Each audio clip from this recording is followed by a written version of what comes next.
सब बहनों को वट सावित्री व्रत की बहुत बहुत शुभकामनाएं। आइए जाने सत्यवान सावित्री से जुड़ी वट सावित्री के व्रत की कहानी।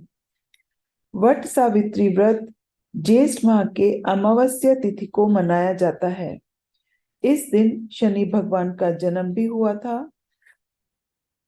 यह व्रत महिलाएं अपने पति की लंबी आयु के लिए रखती हैं।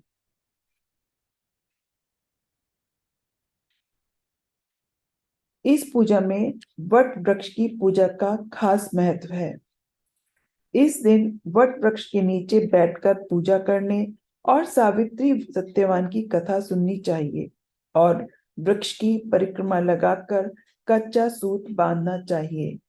इसके अलावा सूत को गले में भी धारण करना चाहिए। मान्यता यह है कि इस व्रत को करने से पति की लंबी उम्र होती है। कथा इस प्रकार है। राजश्री अश्वपति की एकमात्र संतान थी सावित्री। सावित्री ने वनवासी राजा द्रुपदसेन के पुत्र सत्यवान से विवाह किया था, लेकिन जब नारद जी ने उन्हें बताया कि सत्यवान की आयु आधी है, तो सावित्री ने अपना फैसला नहीं बदला और सत्यवान से सब कुछ जानबूझकर शादी कर ली। सावित्री अभी राजमहल के सुख और राज वैभव को त्याग कर सत्यवान के साथ उनके परिवार की सेवा करने हुए वन में रहने लगी। जिस दिन सत्यवान के महाप्रयाण का दिन था, उस दिन वह लकड़ियां काटने जंगल गए हुए थे। अचानक बेहोश होकर गिर पड़े। उसी समय यमराज सत्यवान के प्राण लेने आए। 3 दिन से उपवास में रह रही सावित्री को पता था कि क्या होने वाला है, इसलिए बिना विकल हुए उन्होंने यमराज से सत्यवान के प्राण न लेने की प्रार्थना की, लेकिन यमराज नहीं माने। जब सावित्री उनके पीछे पीछे ही जाने लगी, कई बार मना करने पर भी वह नहीं मानी, तो सावित्री के साहस और त्याग से यमराज प्रसन्न हुए और कोई 3 वरदान मांगने को कहा।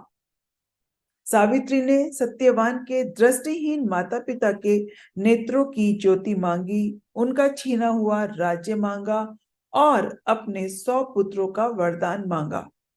तथास्तु कहने के बाद यमराज समझ गए कि सावित्री के पति को साथ ले जाना अब संभव नहीं, इसलिए उन्होंने सावित्री को अखंड सौभाग्य का आशीर्वाद दिया और सत्यवान को छोड़कर वहां से अंतर्धान हो गए। उस समय सावित्री अपने पति को लेकर वट वृक्ष के नीचे ही बैठी थी, इसलिए इस दिन महिलाएं अपने परिवार और जीवन साथी की दीर्घायु की कामना करते हुए वट वृक्ष को भोग अर्पण करती हैं और उस पर धागा लपेटकर पूजा करती हैं। एक बार फिर बहनों, आप सबको वट सावित्री व्रत की बहुत बहुत शुभकामनाएं।